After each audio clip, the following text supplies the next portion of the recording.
Welcome to the debate. When you watch an architectural demolition crew take down like a massive historic building, there's always that one critical moment. Right. They don't just arbitrarily smash walls.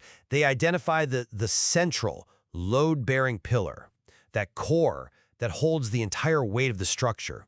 And when that pillar goes, what's left is really just physics and gravity. And once the dust settles, you're just left looking at an empty lot. I mean, the building is gone, the skyline has permanently changed. Exactly. Which forces this really terrifying question: what do we build in its place? And that is the exact crisis the philosopher Friedrich Nietzsche diagnosed over a century ago when he famously declared, God is dead. Right, he looked at Western civilization and basically realized that its load-bearing pillar, which was institutional Christianity, a system built almost entirely on faith, was collapsing under the undeniable weight of, well, empirical, testable science. Yeah, and today we are looking at what replaces that collapsed framework. From our source material, we're examining this incredibly complex, really provocative proposition. It's a structural line running from Genesis to Revelation, and it's characterized by these specific timestamp mechanics and a verifiable endpoint. It's an audacious claim, honestly. We are looking at a fundamental divide in how to respond to that empty lot Nietzsche identified. Like, does humanity step into the void by becoming the Übermensch? The Superman who just creates his own values without any divine safety net? Or is the ultimate solution the rider on the white horse, which is presented in our material not as a religious figure of belief, but as a verifiable structural mechanism? Right. So I will be taking the side of the text today, arguing that the rider represents a falsifiable structural claim, and that it serves as the true third alternative to both institutional faith-based Christianity and Nietzsche's rather bleak Superman. And I'll be arguing that Nietzsche's Übermensch remains the more rigorous, honest response. I plan to heavily question whether this structural line you're defending is an actual empirical test or if it's, simply a reimagined faith claim wrapped up in the language of mechanics. Fair enough. To start, I want to concede something massive to your side of the aisle. Nietzsche's diagnosis was completely correct. Oh, absolutely. He saw that the modern mind requires measurement and proof. But our source material argues that Nietzsche attacked the wrong target. He attacks the Christianity of his time, which was purely faith-based. The text we're examining uses this brilliant, honestly kind of hilarious phrase to describe this false metric: Jesus saved me from biscuits. Which is obviously a metaphor for a trivialized, highly subjective experience. Exactly. If your ultimate proof of the nature of reality is, I was baking and I felt Jesus saved me from burning my biscuits, that is a completely internal feeling. Right. You can't test that. You cannot build a civilization on it.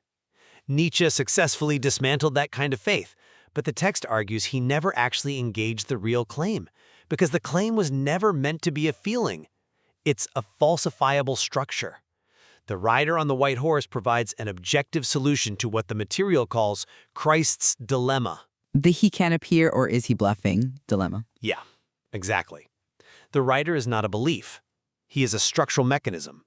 He's the one who holds both ends of the rope, which moves the entire discussion into the exact category of empirical, testable science that Nietzsche demanded in the first place. Okay, but I look at the beginning of this narrative, the taking from the tree of knowledge, and I see something very different.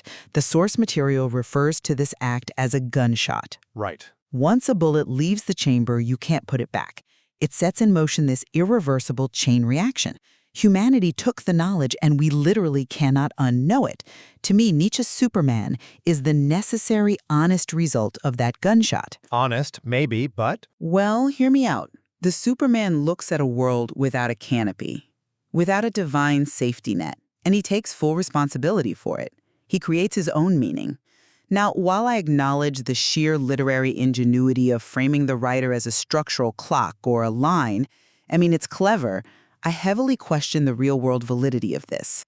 Claiming that the coherence between the first book of the Bible and the last book is a deliberate, verifiable plan, rather than a fascinating textual coincidence, that still requires a massive leap of interpretation. You know, when I first read this material, I actually had the exact same reaction. I thought, well, you can't just rename theology as structure and pretend it's science. Exactly. But the material explicitly tells us to shift the frame. It outright calls faith a false positive. It isn't asking the reader to feel anything at all. It's asking you to observe an objective pass-fail test. Think about the central tension the text sets up. Bruise head versus bruise heel. Right, the conflict established in Genesis between the serpent and humanity. Yes, but look at it structurally. It represents a battle of authorities. Will the timeline be ruled by the authority of man, which is the head, or the authority of God, the heel? This tension embodies its own dilemma, and it either logically solves it or the entire line collapses. Look at the tree of life axiom the material establishes. If it takes, it gives. If it gives, it takes. Okay, but Let me just finish this thought. That isn't poetry. It is practically a law of narrative thermodynamics. It establishes a closed logical loop, right? A parameter that does absolutely not require your belief to function. If the accusation against Jesus that he simply placed himself into the narrative is true, the line collapses. The authority becomes man. That is a concrete break condition. this is exactly where I get stuck on the word empirical. You keep saying objective pass-fail test and break conditions. But we're testing events within a closed narrative system. Are we, though? Yes. Nietzsche was observing the reality of the external world, the actual historical decline of the church's explanatory power. He realized that the educated world was following knowledge where it leads, and faith was just retreating into the shadows. He assumed the Christ claim was a faith claim because, practically speaking, that is how it has operated for 2,000 years. Well, if this structural timeline exists, it has been practically invisible to both the people sitting in the pews and the atheists critiquing them. And that is the ultimate tragedy the text is highlighting. Everyone, believers and critics alike, they were all working off the wrong map. Nietzsche swung his hammer with incredible force. Yeah, but he was swinging at a shadow. The actual foundation was standing behind the shadow the whole time, completely untouched. Untouched because it was hiding? Just in reality. Look, you keep using the word structure, but a blueprint of a castle on a napkin isn't a castle. Ah, okay. Until you can show me how this so-called falsifiable clock actually functions in the real world, it is just a highly sophisticated philosophical metaphor. Let's look at the mechanics of how a new foundation for reality is supposedly established. Is it internal self-creation, which is the Superman, or is it this integrated structural key, the rider? The rider, obviously. But Nietzsche's Superman represents honest self-creation without external validation. He is the bridge over the abyss. He accepts the reality of his limitations. He says, the canopy is gone, the universe doesn't care about us. We have to build the meaning ourselves. The problem with the Superman self-creation, though, is that it's fundamentally isolated. And it's unverified. It's a localized assertion of human will that eventually just dies with the human. Contrast that with the writer's structural integration. The source material outlines a massive interlocking coherence spanning from the beginning to the end. In the text. Yes, but it points to reality. The Book of Revelation poses a very specific mechanical problem. Who is worthy to open the scroll? It clarifies that absolutely no one is, except one figure. Now that sounds like majestic religious poetry until you realize it is an empirical trap. The real test is whether this figure can actually appear in the timeline. And the genius of the structure is that the key to this trap was placed in Genesis before the trap was even set. You're referring to the trap in the Garden of Eden, the taking of the fruit. Yes, the material identifies the core attribute required to solve the dilemma.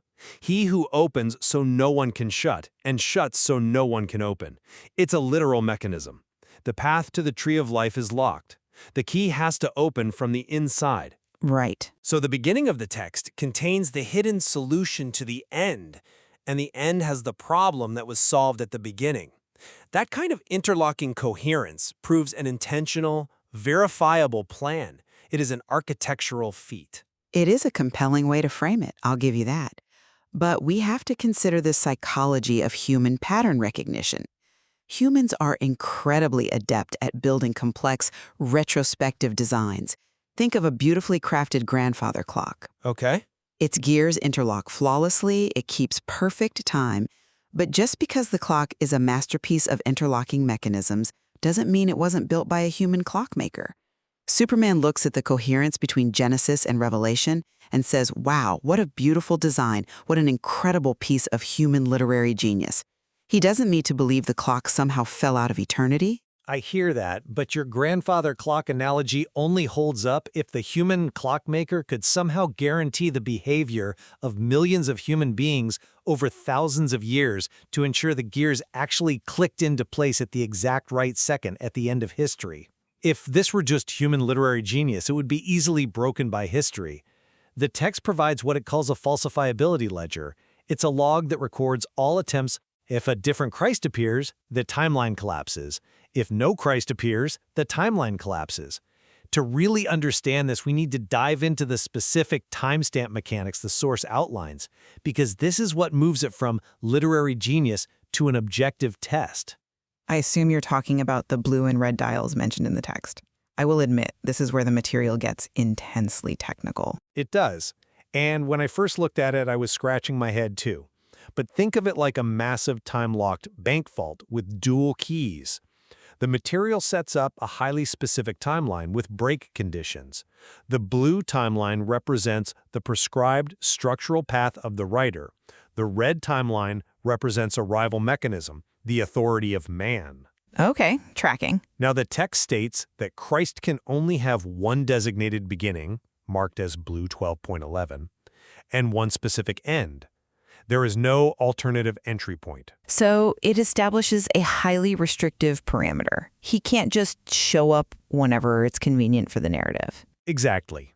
The timeline forces a constraint. The writer arrives at tick blue 1. At this specific arrival point, he retains the power to take back the net, meaning he holds the key to the vault. The ownership of the door is absolute, and the mechanism dictates that the writer shuts the door at blue 11 using the truth of the tree of life. Right. Now, here is where it becomes an empirical pass-fail test. For the prophecy to fail, arrival mechanism, let's call it red 1, has to shut what blue 1 opened. If the red timeline successfully shuts the door, the vault permanently locks. The line breaks. It is a highly specific dial-based lock. If the text were just poetry, it wouldn't risk giving us these rules. By giving us exact pass-fail conditions, it's testing something in reality. I appreciate the architectural precision of that model. It is a fascinating system, truly. But let's take a step back and apply this to the modern empirical mind, the very mind Nietzsche was talking about. Sure. The secular world already views the Christ figure as a historical myth they've outgrown. The educated mind doesn't even bother to engage with blue 1 arrivals and blue 11 door shuttings because it completely rejects the premise that an ancient text can contain empirical timestamps that bind modern reality. But that's just ignoring the claim? Doesn't the sheer complexity of these blue and red dials just mask the fact that it is a perfectly closed, self-referential textual loop? It's the Texas sharpshooter fallacy. You are drawing a bullseye around a bullet hole and calling it a perfect shot. But that assumes the bullet was fired after the fact. The structural requirements were recorded thousands of years before the arrival. It is not self-referential if the break conditions require historical external validation. As the text argues, the dilemma is not optional. It is sitting there whether the secular world sees it or not. The pass or fail of this timeline isn't based on human opinion. If the act that opens the door makes the writer visible in history, and he successfully shuts the door at blue 11 so that no human authority can open it, then the prophecy and the person become the exact same structural thing. That is the identifier that makes the impossible, a divine figure appearing in reality, actually possible. If those break conditions aren't met, the line fails. Look, I understand the mechanics you're describing, but look at the leap you are asking the listener to make regarding what counts as proof. You're arguing that because the internal logic of the mechanism is flawless, because the tree of life axiom forms a perfect, unbroken logical ring, it therefore proves its authority over the external physical world. Because it maps onto it. But Nietzsche's Superman operates entirely in the dirt, the blood, and the external reality of the physical world. He looks at this and says, I don't care how mathematically perfect the blueprints of the cathedral are. I was standing in it and the roof still caved in. Yeah, the roof of faith caved in. Right. The false positive of faith collapsed under the weight of science. Superman is the one who actually builds something new in the ruins. You are basically arguing that the original blueprint had a hidden structural beam that nobody noticed. A structural beam that fundamentally reverses the trajectory of the godless man. That is the point. Listen, if Nietzsche's analysis was the whole story, if the Christ claim was only ever about internal faith, then I am in complete agreement with you. The line of history points in one inevitable direction. Faith weakens as science advances, and Superman inherits the Earth. Which seems to be what's happening. But if you introduce the structural line, if the writer actually appears, the timestamp closes, and the falsifiable structure holds, the entire trajectory flips. Not because faith won a philosophical debate, but because the claim successfully steps out of the category Nietzsche was dismantling and steps into the empirical category he actually respected. I will concede this much. If the line truly functions as a verifiable structure, then Nietzsche's critique lands squarely on everyone who reduced the claim to faith in the first place, which, I have to admit, is an incredibly profound paradigm shift. It means the secular atheist and the institutional churchgoer are both blind to the exact same thing. Exactly. But I keep returning to the perspective of the non-believer as outlined in the text. The secular mind is forced to argue that this astonishing coherence, the problem in Revelation perfectly answered by the trap in Genesis, is just a cosmic accident. And I am suggesting that to a purely empirical mind, cosmic accident still requires less of a leap than divine structural plan. But that is the beauty of an objective pass-fail test. You don't have to leap, you just have to test the mechanics of the line. Jesus saved me from biscuits. That is a collapsed line. It's the wrong test. Right. But analyzing the tension of bruising the head versus bruising the heel, testing whether the ultimate authority of the timeline is man or God, watching the crossover tick where the take mechanism hands off to the give mechanism, these are structural, logical elements. When the writer arrives with the key that solves a historical dilemma, and the key actually works, performing the function without breaking the rules, calling that a cosmic accident becomes statistically and logically absurd. It's a fascinating tension, honestly, and the text highlights it beautifully. It literally states of the writer, he had a name written that no one knew except himself. That implies he arrives first, structurally speaking, and the world can only arrive after him. Yes. For Nietzsche's Superman, the world arrives first, and man creates his own name in the void. The writer completely reverses the order of creation. That is the perfect way to phrase it. Think about Nietzsche's famous quote, right? He said, man is a rope stretched between the animal and something greater, a bridge, not a destination. Nietzsche thought the rope ended with the Superman, the godless man staring into the void. But the source material suggests the rope was always reaching somewhere else. The writer with the new name is the one who holds both ends of the timeline. He is the beginning and the end. In a profound way, he is the actual Superman Nietzsche was searching for, but just couldn't see because of the blinding fog of institutional faith. Well, as we wrap up, I think summarizing this leaves us with a lot to chew on. From my perspective, I think the line represents an almost staggering shift away from institutional, faith-based Christianity. It forces a rigorous textual and logical accounting that religion usually just avoids. For sure. But I still maintain that Nietzsche's diagnosis of the modern mind might ultimately demand the self-reliant Übermensch. Facing the void with absolute self-responsibility, without relying on a highly complex, textually bound clock mechanism, remains a profoundly courageous stance, no matter how flawlessly that clock's gears interlock from Genesis to Revelation. And from my perspective, the rider on the white horse is the ultimate, verifiable answer to the collapsed pillar of Western civilization. He replaces the fragile, false positive of faith with the structural integrity of the line, the timestamp mechanics, the blue and red dials, the arrival at blue 1, They aren't just metaphors. They prove a coherent, falsifiable plan that moves the entire discussion out of the realm of subjective belief and into the realm of structural reality. Well, we certainly agree that Nietzsche correctly diagnosed the collapse of the faith-based framework. The old metric of I believe, therefore it must be true, is entirely inadequate for the modern era. Completely inadequate. And we agree with the text's assertion that confusing imagination with reality ultimately leads to disaster. We do. Where we continue to disagree is whether the astonishing, mechanical coherence between Genesis and Revelation represents a historically verifiable plan that reverses the trajectory of the godless man, or if it remains an intricately designed narrative loop that the secular mind will simply write off as a cosmic accident. It is fundamentally a debate about what counts as proof when the old categories break down, like, can a text contain a structural mechanism that binds external reality? It is a question that demands deep reflection. Shifting the frame from a tired argument of belief versus non-belief to examining the underlying structural integrity of our worldviews it's just incredibly valuable.